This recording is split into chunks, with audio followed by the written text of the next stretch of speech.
I was contacted recently by the people at Pt1 who produce the Sonoff range of home automation devices. They've just released a new product onto the market called the 4-Channel Pro, and they've sent me one to have a look at.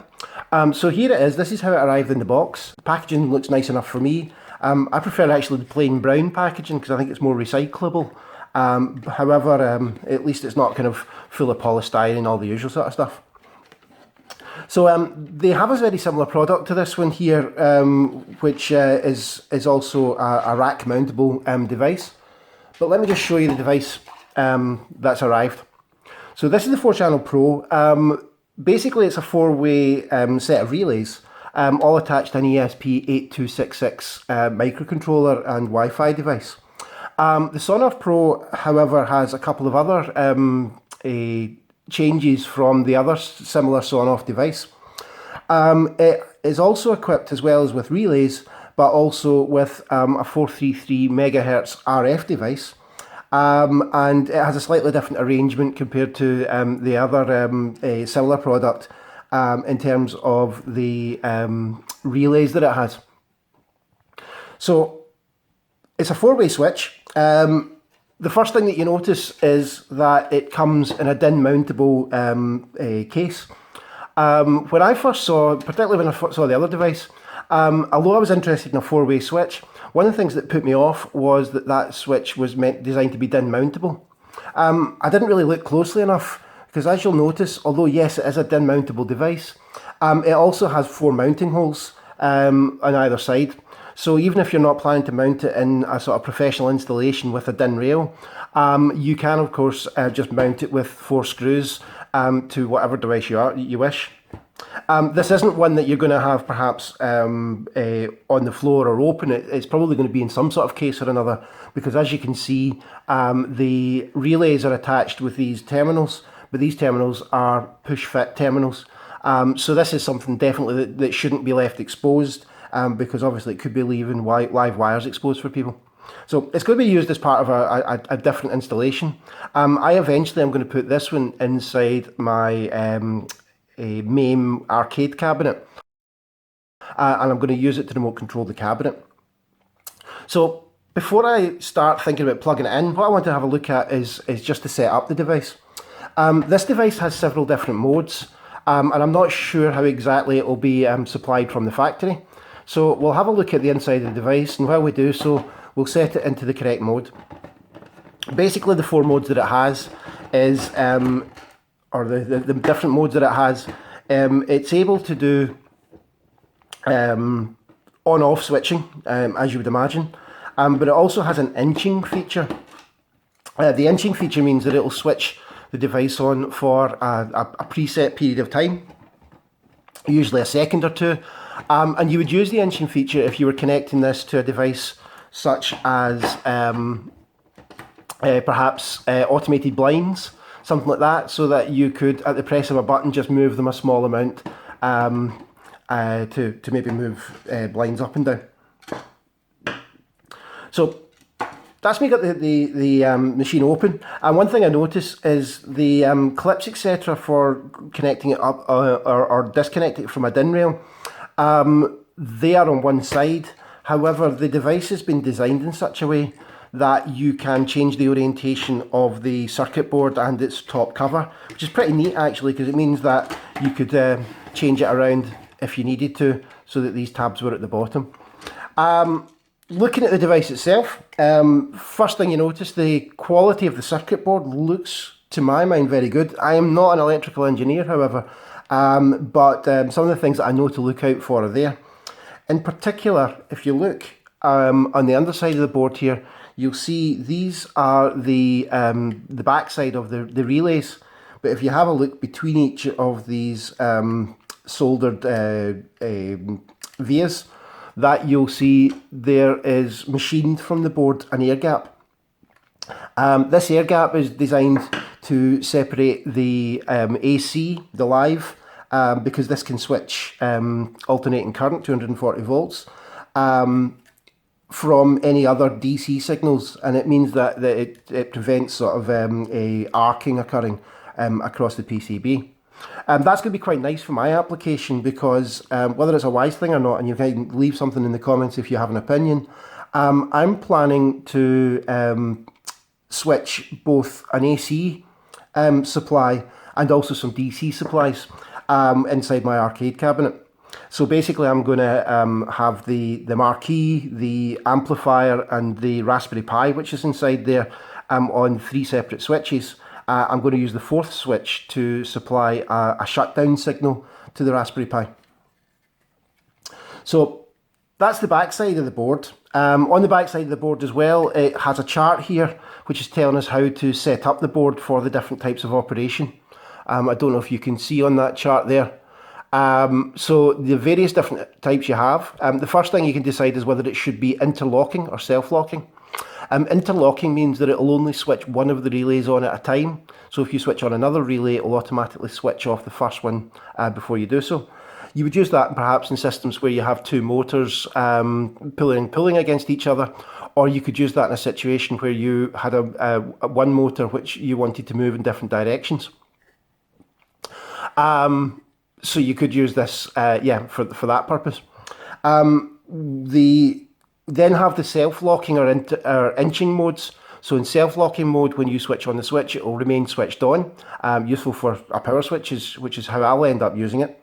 The inching mode is the one which it will switch the switch on for just a moment or two and then switch it back off again. Depending on the switches that you choose, depends what mode you get. You have one set of switches which changes it from interlock to self-locking. You've got another set of switches which on a channel by channel basis or a relay by relay basis, it allows you to move it from inching to self-locking. So you can have, providing that you're in self-locking and inching mode, you can have a variety. So you could have 3 channels, for instance, which worked as on-off switches and a 4th one which inched. I might end up doing that when I'm looking at my Raspberry Pi because I'll use that to send a shutdown signal to the Raspberry Pi. If you are working in inching mode, you can also set the period that it inches for. So you're basically going from 1/4 of a second to 4 seconds is the options you have for inching. Looking on the top side here, something else which is very nice about this device, there is a DC input which will accept between 5 volts and 24 volts. And there is also here an AC input. The AC input has a little voltage converter to take your 240 volts or 110 volts and take it down to the voltage, the DC voltage that the system requires. Looking at the rest of the circuit board, over here we have the antenna. This is for the RF part of the device. The RF part of the device will link to 4 different channels and it allows you to use a remote control. I've had a play with this device already just to test it, and I've had that working, so I'll show you how that works in a moment or two. We have various different switches here. This switch here sets the mode, whether it's an interlocking mode or whether it is in the either inching or switching mode. There's a button here which resets your RF. If you want to, if you've programmed the RF and you want to deprogram it, you can switch it off with that one there. And then over here we've got 1, 2, 3, 4 buttons on each of these, K5 and K6. These allow you to determine whether it's in inching mode or locking mode, and if it is in inching mode, you can also set with that how long the period ought to be. So looking at the controllers, this board has 2 controllers. The first controller and the one that's obvious is the PSF A06. This is a module IT'd actually supply separately. It's an ESP8266 based module. So that one there is handling the Wi-Fi for us. The other chip here is they have an ST microcontroller. So rather than having everything handled by the module itself, what they're doing is that the module is communicating to this. IT'd being IT'd, there are schematics available online. So if you want to see more about how it looks, I'll leave a link in the description there to let you have a look at that.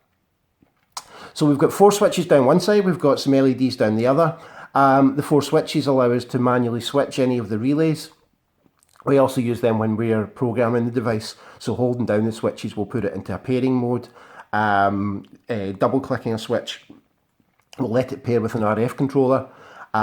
So yeah, and the lights here will show you the status of the LEDs. So that's the device itself. I'm just going to set it up and we'll have a look at how it sets up, and then we will try and get it working with Alexa. Because this device has an Alexa skill. I believe it also can work with the similar Google product. So yep, using its own software, which is something we're going to do, we can have it controlled by voice. Oh, sorry Alexa. So yeah, using its own control, we will just see how that works. So what I'm going to try and do now is I'm going to try and pair the Sonoff 4-channel Pro to the Wi-Fi network and control it with the app. So I'm plugging it in with a DC. I'm just supplying it with a 12 volt DC supply just now. It will work with AC input, as I said before, but I don't want to be playing around with it with AC when I'm trying to make a video. So I'll plug it in. I don't know if you can see on the footage that we get a little blue light appears here. It's in a kind of slow flash just now. In a moment or two I'm going to try and put it in pairing mode. But first of all I'll open the app. I've already registered this account, so I'm not going to show you that in the video here, but you just have to give it an email and address and things like that. It does ask for location when it does so. The app itself, I'm just going to hit the plus sign to add a new device.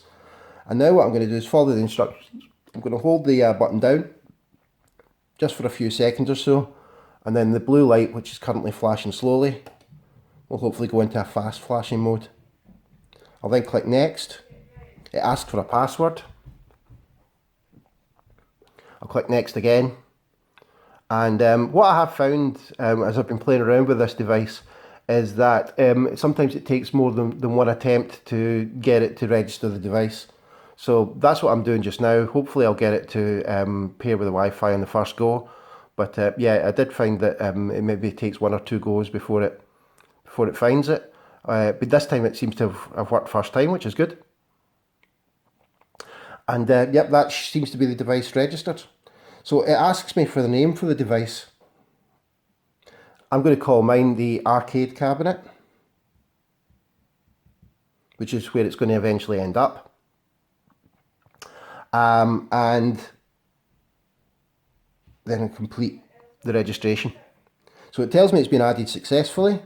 I'm going to click OK. And then, don't know if you can see, the device is now on the tablet, and if I give it a try, yep, I'm getting clicks to tell me that the device is working. I didn't change the settings on the device when I first got it, so when it's supplied, or when it was supplied to me, it was supplied in inching mode. So as I'm switching on the outlet is staying on for a second or two and then switching back off again. So that's my Wi-Fi set up with the device. Now what I'm going to do is go and have a look at changing the settings. So I'll go into the device itself, and now I can choose setting.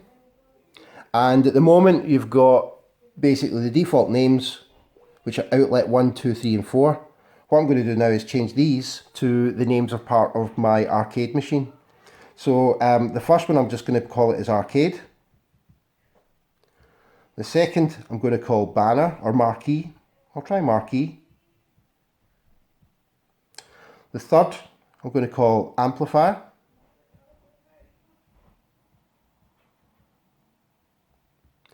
And the fourth I'm going to call raspberry. And then confirm. The app also has the options to change the states of the device. This is the power on state, so it's set as keep just now. I'm just going to set mine to off. So that just means that once the Sonoff is plugged into the mains, what should it do with its switches? Now that I've done that, it's going to go back to the app itself and just test that each is working, which is fabulous. The next thing that I'm going to do to set up the device, I'll worry about the switching later on. I'll move it into self-locking mode when I get closer to installing it in the cabinet. But the next thing I'm going to do is I'm going to set up the RF. Now, the device I'm going to set up to is a Deju remote control. This remote control doesn't actually work as standard with the Sonoff device. In fact, this remote control doesn't work as standard with a lot of self-pairing devices. So the one that I'm using just now has had a small modification done to it. It's a modification that I might make a video for eventually. But basically it changes its EV1527 microcontroller's frequency, a RF sender's frequency to something which can be read.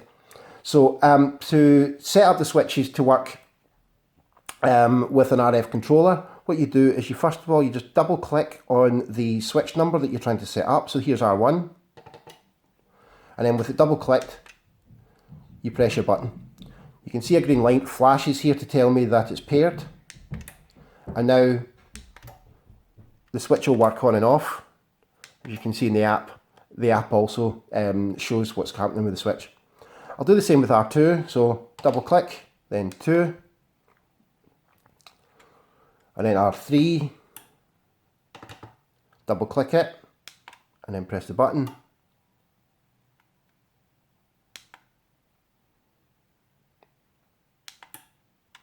And that seems to be working. And then I'll do the same with R4, double click, and then press the button.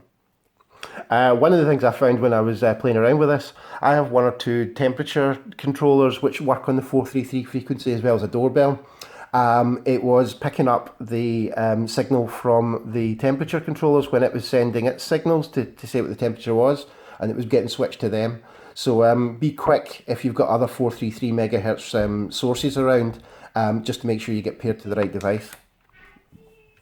So now it seems to be paired. I can now switch devices on and off using the remote as well. That'll be quite nice when I get it to the arcade machine, because I'll hopefully be able to switch the thing on and off. So far I've set up the Wi-Fi for the device, I've set up the RF.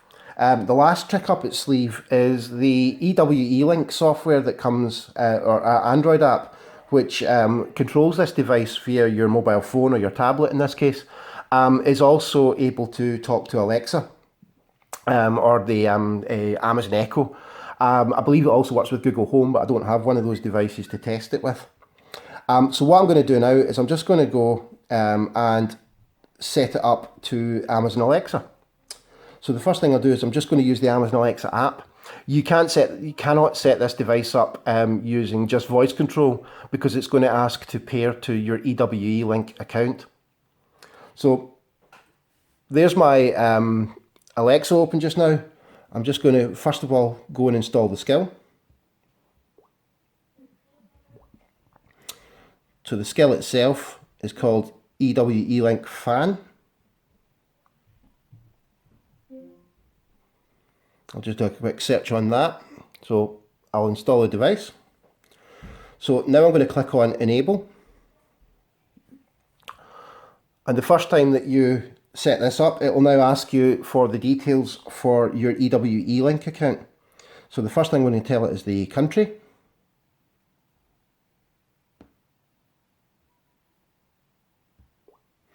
Then I'm going to give it my email address, and then a password.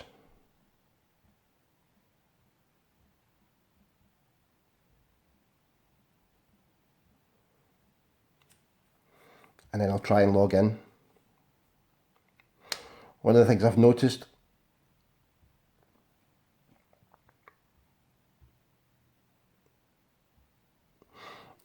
is it won't tolerate any spaces or anything like that after your email, which my tablet tends to add in.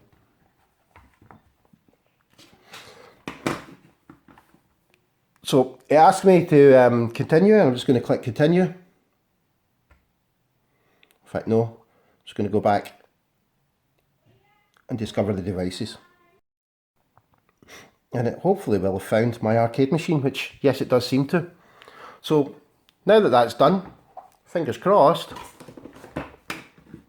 we can just see if Alexa has discovered it. So, Alexa, switch on arcade. I found found several devices matching that name. Which one did you want? Arcade.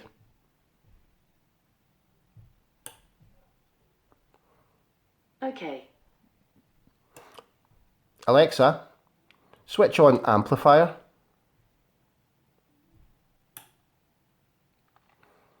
Okay. Alexa, switch on marquee. Sorry, I didn't find marquee.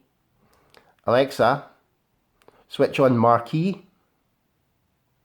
Sorry, I didn't find my TV.